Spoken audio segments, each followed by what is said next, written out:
चलिए चलते हैं हम अपने रेशियो एंड प्रोपोर्शन के आखिरी पड़ाव पे, आखिरी हिस्से पे। ये है मिसलेनियस क्वेश्चन। ठीक है, इसमें जितने भी क्वेश्चन होंगे अच्छे क्वेश्चन होंगे, अच्छे लेवल के क्वेश्चन होंगे, जो कि जनरली मेंस या फिर मींस जिसमें आपको एक से ज्यादा कॉन्सेप्ट्स लगे। ठीक है, तो इन क्वेश्चनों को देखते हैं और करते हैं। आप भी जो हमारी पीडीएफ है उसके थ्रू क्वेश्चनों को खुद सॉल्व करके देखना। ठीक है, चलिए हम करते हैं अपने पहले क्वेश्चन पे। इस पे गुड लिख लो, अच्छा क्वेश्चन है काफी। ठीक है, क्वेश्चन पढ़ते हैं। क्वेश्चन में कह रहा है a man ordered 4 pairs of black socks and some pair of brown socks. The price of black socks is double to that of brown socks. While preparing the bill, the clerk interchanged the number of black and brown socks by mistake, which increased the bill by 50%. Find the original ratio of black and brown socks. कह रहा है एक आदमी ने 4 pair black socks के मंगाए और कुछ पेयर ब्राउन सॉक्स के मंगाए। ठीक है, जो ब्लैक सॉक्स की जो प्राइस है वो ब्राउन सॉक्स के प्राइस से दुगना है। ठीक है, ब्लैक सॉक्स का जो प्राइस है वो ब्राउन सॉक्स के प्राइस से दुगना है। अब क्या हुआ, दुकानदार ने जब बिल प्रिपेयर करा तो नंबर ऑफ ब्लैक और ब्राउन सॉक्स को आपस में बदल दिया, यानी जितने ब्लैक थे उसकी जगह ब्राउन लिख दिया, ब्राउन की जगह ब्लैक लिख दिया। ठीक है, जिसके कारण क्या हुआ कि जो टोटल बिल है वो 50% से बढ़ गया। तो हमें शुरुआत ओरिजिनल कितने ब्लैक और ब्राउन सॉक्स थे वो बताने हैं। ठीक है, तो यहां हम लिख लेते हैं ब्लैक ब्राउन। ठीक है, ब्लैक ब्राउन, यहां हमने लिख लिया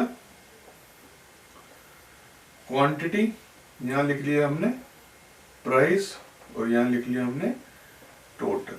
ठीक है, यहां लिख लिया हमने टोटल। असलियत में कितनी थी वो कह रहा है कि 4 पेयर थे तो ब्लैक सॉक्स के, ब्लैक सॉक्स की कितनी क्वांटिटी थी 4, ब्राउन के कुछ पेयर, ब्राउन की क्वांटिटी हमें नहीं पता तो हम ब्राउन की क्वांटिटी x मान लेते हैं। ठीक है, प्राइस क्या था, ब्लैक सॉक्स का प्राइस था वो ब्राउन सॉक्स से दुगना था। अगर मान लो ब्राउन सॉक्स का प्राइस हम 1 रुपया मान लें तो ब्लैक सॉक्स का प्राइस कितना हो गया, 2 रुपए हो गया।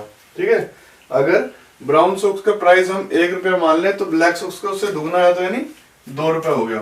टोटल कितना हो जाएगा, ये कितना हो जाएगा 4 × 2 8, ये कितना हो जाएगा प्लस x, टोटल रेट हो गया 8 + x। ठीक है, पहला केस तो ये हो गया। अब दूसरा केस देखते हैं, ब्लैक ब्राउन, यहां क्वांटिटी लिख देते हैं, यहां प्राइस लिख देते हैं। प्राइस 2 और 1 ही रहेगा। ठीक है, टोटल यहां लिख देते हैं। अब वो कह रहा है बाय मिस्टेक क्लर्क ने ब्लैक और ब्राउन सॉक्स आपस में बदल दिए, यानी जो ब्लैक और ब्राउन सॉक्स जब आपस में बदलेगा तो ब्लैक पहले 4 थे तो अब ब्राउन 4 हो गए, ब्राउन पहले x थे तो अब ब्लैक x हो जाएंगे। ठीक है, तो टोटल नया रेट क्या आएगा 2x + 4, ये आ गया हमारा नया रेट। ठीक है, अब क्वेश्चन में क्या कह रहा है, जब ये ब्लैक और ब्राउन जब आपस में बदले तो उससे क्या हुआ, उससे जो बिल है वो 50% से बढ़ गया। ठीक है, तो क्या कह रहा है क्वेश्चन के हिसाब से, इसको ले लेते हैं x + 8 / 2x + 4। ठीक है, x + 8 / 2x + 4। मान लो पहले अगर टोटल बिल 100 रुपए था, पहले अगर मान लो टोटल बिल 100 रुपए था तो अब 50% बढ़ गया। इस केस में 50% बढ़ गया, 100 का 50% कितना होता है 50, तो कितना हो जाएगा, ये हो जाएगा 100 + 50, कितना हो गया 100 / 150, ये कितना हो जाएगा 2/3। ठीक है, इनका रेशियो क्या आ गया, इनका रेशियो आ गया 2/3। तो अब इसको सॉल्व कर लेते हैं, इसको सॉल्व कर लेते हैं, कितना देगा 3x + 8 = 2, 2x + 4, ये कितना देगा 3x + 24, 4x + 8। इसको इस साइड ले जाएंगे तो x कितना आ गया, x आ गया 16, x आ गया 16। ओरिजिनल क्वांटिटी क्या थी, ओरिजिनल क्वांटिटी ये थी, यानी ब्लैक हो गई 4 और ब्राउन हो गई 16। ब्लैक हो गई 4 और ब्राउन हो गई 16। तो रेशियो क्या हो गया? रेशियो हो गया 1:4। तो रेशियो क्या हो गया? 1:4। तो मैं दोबारा देख लेते हैं। क्वांटिटी है 4x, ठीक है, पहले ब्लैक की 4 है, यहाँ पे 4 दी हुई, और सम पेयर ऑफ ब्राउन सॉक्स, यानी ब्राउन को हमने मान लिया x। प्राइस क्या था? ब्लैक का ब्राउन से दुगना था, तो 2:1। टोटल क्या हो जाएगा? 8 + x। ऐसे ही अब क्या किया उसने? अब इंटरचेंज कर दिया, ब्लैक को ब्राउन में लिख दिया, ब्राउन को ब्लैक में लिख दिया। तो ब्राउन कितना था? x था, तो ब्लैक की जगह यहाँ पे x लिख दिया। ब्लैक कितना? 4, तो 4 यहाँ चला गया। प्राइस उनका सेम रहेगा, 2x + 4 इसका टोटल प्राइस आ गया, ठीक है। अब वो कह रहा है कि इंटरचेंज करने के बाद जो बिल है वो 50% से ज्यादा बढ़ जाता है। तो पहले कितना था? पहले x + 8 था अपॉन 2x + 4। तो मान लो पहले 100 रुपए का था, तो अब कितने को देगा? 50% बढ़ गया। 100 का 50% कितना होता है? 50 रुपए। तो यानी 100 + 50 150 हो जाएगा अभी। फिर इसको सॉल्व करके हम अपना आंसर निकालेंगे। x की वैल्यू यहाँ पे आ गई थी 16, ये 4 थे, ये 16 है, तो रेशियो क्या हो जाएगा? 1:4, ठीक है। अगले क्वेश्चन में चलते हैं। अगला क्वेश्चन देखते हैं।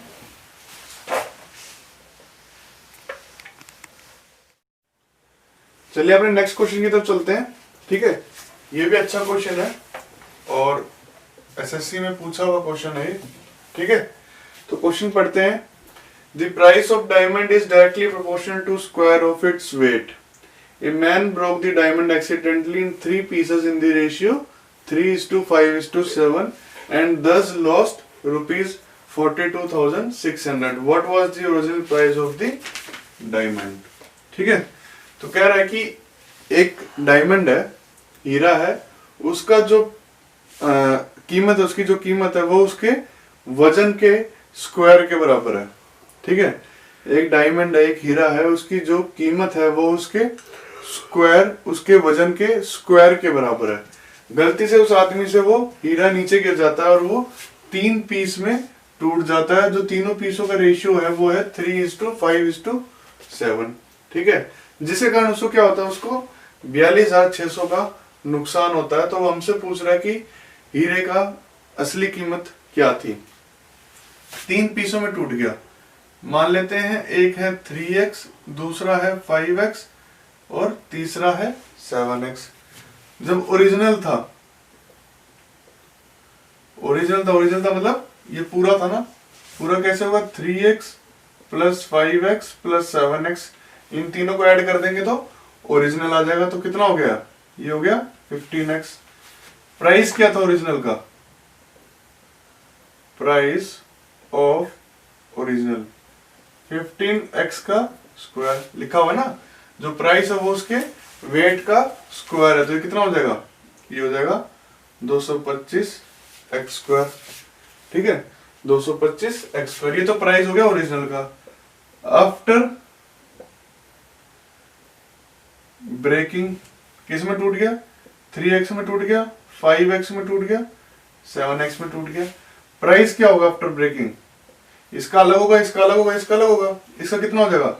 इसका हो जाएगा 3x का स्क्वायर, इसका कितना हो जाएगा? इसका हो जाएगा 5x का स्क्वायर, इसका कितना हो जाएगा? इसका हो जाएगा 7x का स्क्वायर। ये कितना हो गया? ये हो गया 9x² plus 25x² plus 49x²। टूटने के बाद तो टोटल प्राइस ये हो जाएगा ना। तो ये कितना हो गया? ये हो गया 69 और ये हो जाएगा आपका 83x²। समझे? 3 भागों में टूट गया, 3x 5x 7x। अब 3 भागों में टूट गया तो यानी तीनों को वो अलग अलग बेचेगा, है ना। इसको अलग बेचेगा, इसको अलग बेचेगा, इसको अलग बेचेगा। इसको कितने में बेचेगा? इसको बेचेगा इसका जो ये वेट है इसके दुगने, मतलब स्क्वायर में, इसके स्क्वायर में, इसके स्क्वायर में। तीनों को ऐड करेंगे तो टूटने के बाद जो कीमत बन रही है इसकी वो बन रही है 83x²। बिना टूटे इसकी कीमत थी 225x², यानी 225x² से इसकी कीमत गिर गई 83x² पे। 225x² से इसकी कीमत गिर गई 83x², यानी इसको नुकसान हो गया। नुकसान कितने का रुपयों में? नुकसान हुआ 42,600 रुपए का। नुकसान हुआ 42,600 रुपए का। तो ये कितना हो जाएगा? ये कितना हो जाएगा, ये हो जाएगा 2 और ये हो जाएगा 142 x square is equal to 42,600। 142 x square is equal to 42,600। तो एक्स स्क्वायर कितना आ गया, एक्स स्क्वायर आ जाएगा 42,600 अपॉन 142। 142 से 3 करेंगे तो 426 बनता है। तो कितना हो जाएगा, एक्स स्क्वायर हो जाएगा 300। एक्स स्क्वायर कितना आ गया हमारा, एक्स स्क्वायर आ गया हमारा 300। ठीक है, अब हमसे वो पूछ रहा है ओरिजिनल प्राइस। ओरिजिनल प्राइस कितना है, 225 x square. 225 into 300, x square की वैल्यू 300 है, तो कितना हो जाएगा ये 0 0 15 7 6, कितना हो गया 67,500। 67,500 यानी इसकी जो ओरिजिनल कीमत थी वो है 67,500। ये क्वेश्चन दोबारा देख लेते हैं। एक हीरा था, हीरे को 3 पीस में तोड़ा गया 3:5:7 के रेशियो में। ठीक है, और जो हीरे की कीमत थी वो उसके वजन के स्क्वायर के बराबर थी, वजन के स्क्वायर के बराबर थी।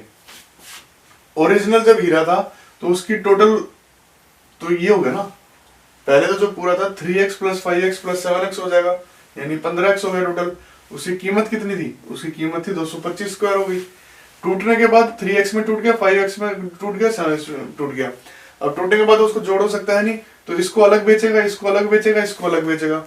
इनकी कीमत क्या होगी, इसका स्क्वायर, इसका स्क्वायर और इसका स्क्वायर। तो ये आ गया 83x स्क्वायर और ओरिजिनल था 225x स्क्वायर, यानी इतने से इतना ये घट गया। और घटा कितना है 42,600, उससे इक्वेट कर देंगे, एक्स स्क्वायर की वैल्यू निकाल लेंगे और यहाँ 225 के साथ एक्स स्क्वायर की मल्टीप्लाई कर देंगे, तो हमारा ओरिजिनल प्राइस आ जाएगा। ठीक है, अगले क्वेश्चन चलते हैं। चलिए हम चलते हैं अपने नेक्स्ट क्वेश्चन, क्वेश्चन नंबर 3 पे। क्वेश्चन को पढ़ लेते हैं एक बार और आप इसे खुद ट्राई करने की कोशिश करें। क्वेश्चन में कह रहा है, the ratio of number of boys and girls in a school is 5:3. Some new boys and girls are admitted to the school in the ratio 5:7. The total number of students in school due to this became 1200 and the ratio of boys and girls changed to 7:5. Find the number of students in the school before new admission. ठीक है, एक school में लड़कों और लड़कियों का जो ratio था वो था 5:3। फिर कुछ नए लड़के और नई लड़कियां दाखिल हुई स्कूल में, जिससे कारण उनका रेशियो हो गया 5:7।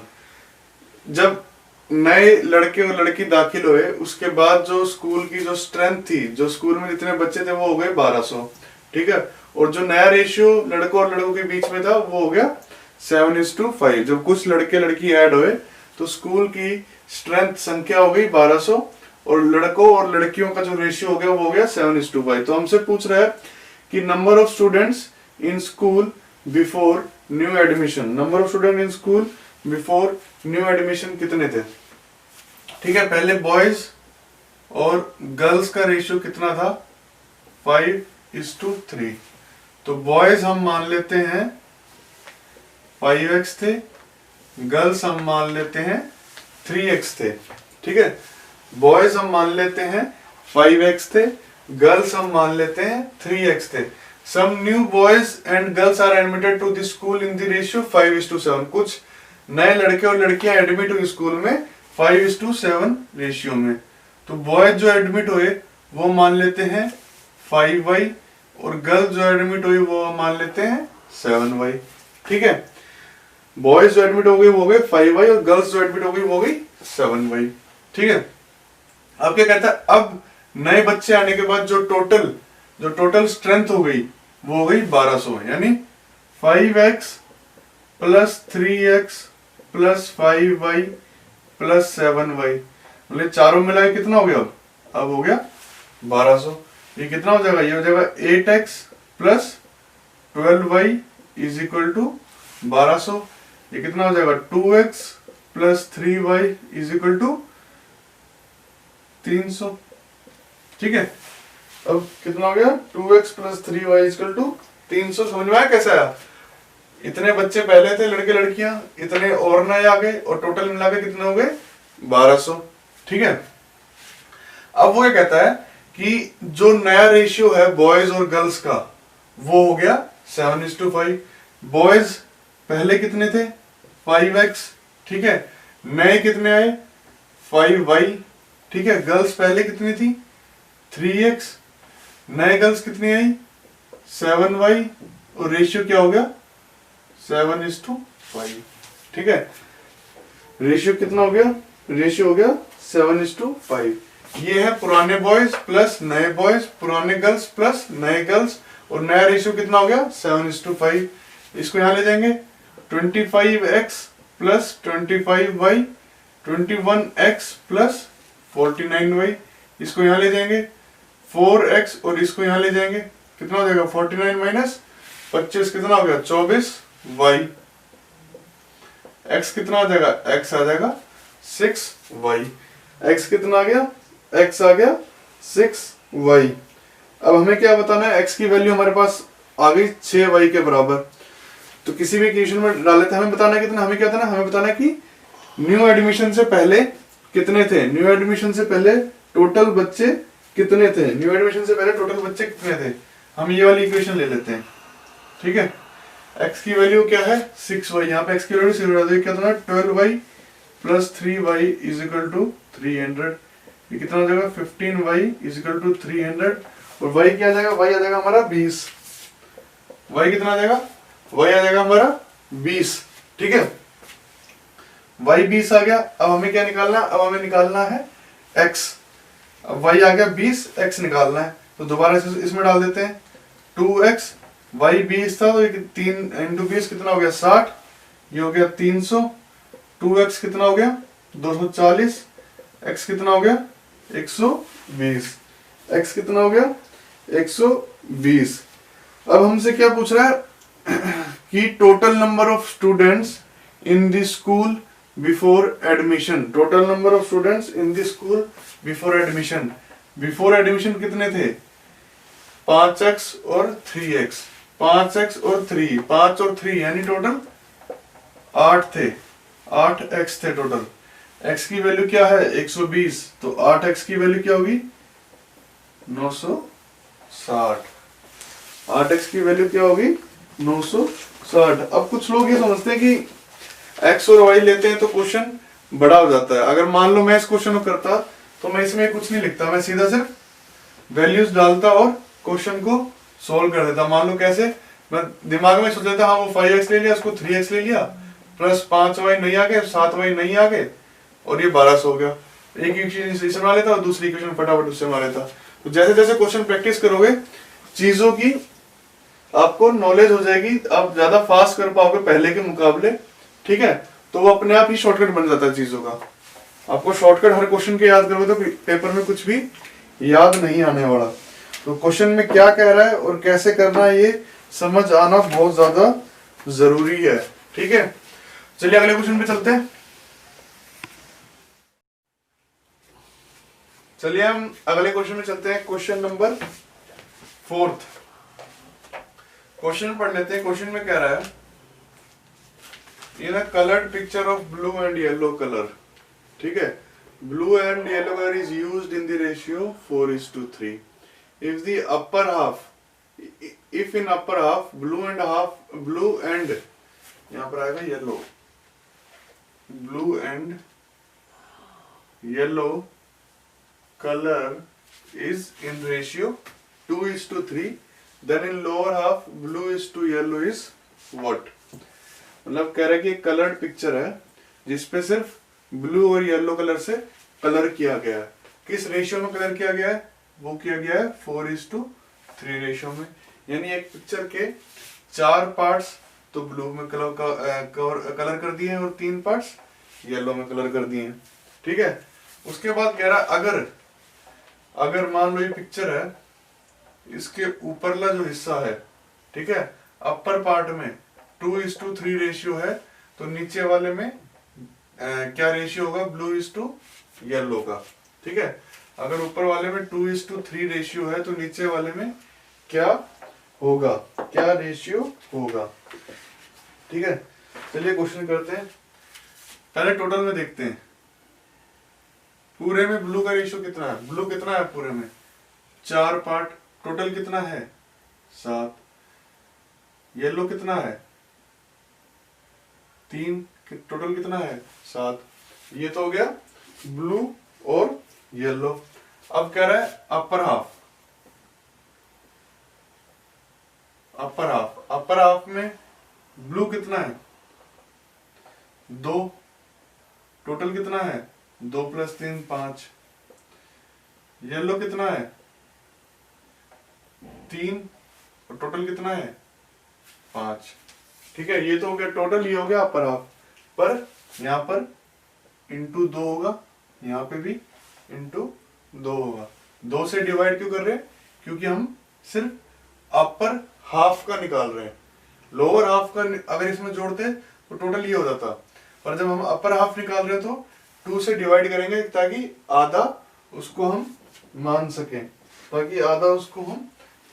कितना हो जाएगा, ये हो जाएगा 1/5, ये हो जाएगा 3/10। इस क्वेश्चन में से ये जो इंटू 2 वाला ये यही मेन इस क्वेश्चन का कॉन्सेप्ट था कि इसमें क्या करा जाए।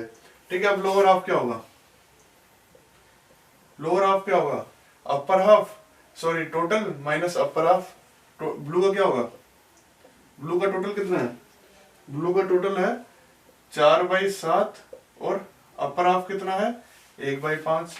तो अब ये लोअर हाफ निकल जाएगा, कितना हो जाएगा 35, 20 - 7 तो 13/35। ब्लू का जो लोअर हाफ है वो है 13/35।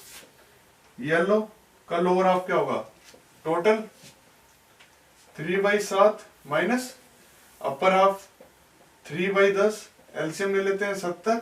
यहाँ क्या होगा 30, 30 - 21 9/70। अब हमें लोअर हाफ में ब्लू इज टू येलो बताना है।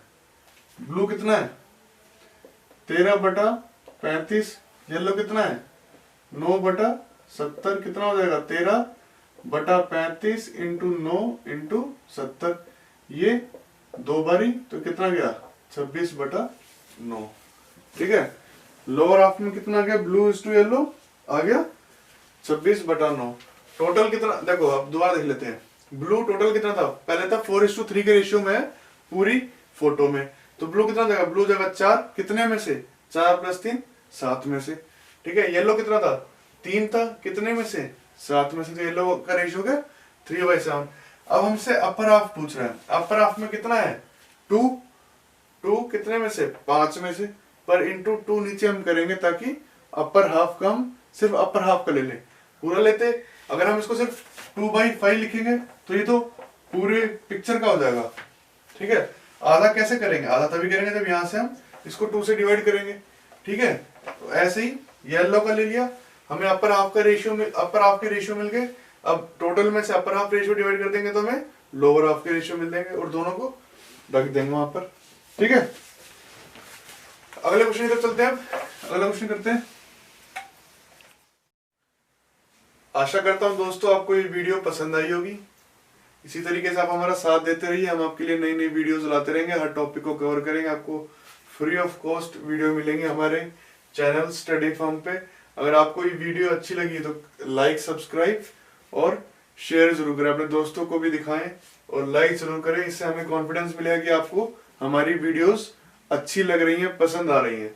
एक चीज और कहना था, वीडियोस के साथ साथ आपको चीजें खुद भी प्रैक्टिस करनी पड़ेंगी। आप जितनी ज्यादा प्रैक्टिस करेंगे चीजों की, उतने ज्यादा आप अच्छे बनेंगे, मैथ्स में अच्छा कर पाएंगे। चाहे आप कितनी भी वीडियोस देख लिए, पर जब तक खुद से प्रैक्टिस नहीं करेंगे तब तक नहीं होगी। तो आप हमारी साइट पे, दूसरी साइट पे जा सकते हैं, एग्जाम लॉन्च। ठीक है, वहां पे आपको जो हम पढ़ा रहे हैं वीडियोस में उनका पीडीएफ भी मिल जाएगा, साथ में आपको मॉक टेस्ट मिलेंगे। मॉक टेस्ट में आपको बता दूं कि आप कोई भी एग्जाम क्लियर करना चाहते हैं तो मॉक टेस्ट एक अहम हिस्सा होते हैं आपके प्रैक्टिस सेशन का। अगर आप मॉक टेस्ट करेंगे, जितने ज्यादा मॉक टेस्ट करेंगे, आपने चीजें पढ़ ली, चीजें तो आप एक बार पढ़ेंगे, 2 बार पढ़ेंगे, रिवाइज करेंगे, पर कॉन्टिन्यूसली आप अगर मॉक टेस्ट को जब तक लगाएंगे नहीं तब तक आप उस चीज में परफेक्ट नहीं हो सकते। तो आपको मॉक टेस्ट हमारी साइट एग्जाम लॉन्च पे मिल जाएंगे, ठीक है। वीडियोस भी आपको यहाँ पे मिल जाएंगी, इनके लिंक से आपको यहाँ पे मिल जाएंगे। बाकी आप वीडियोस अगर डायरेक्ट देखना चाहते हो तो आप स्टडी फॉर्म पर जा सकते हैं। धन्यवाद।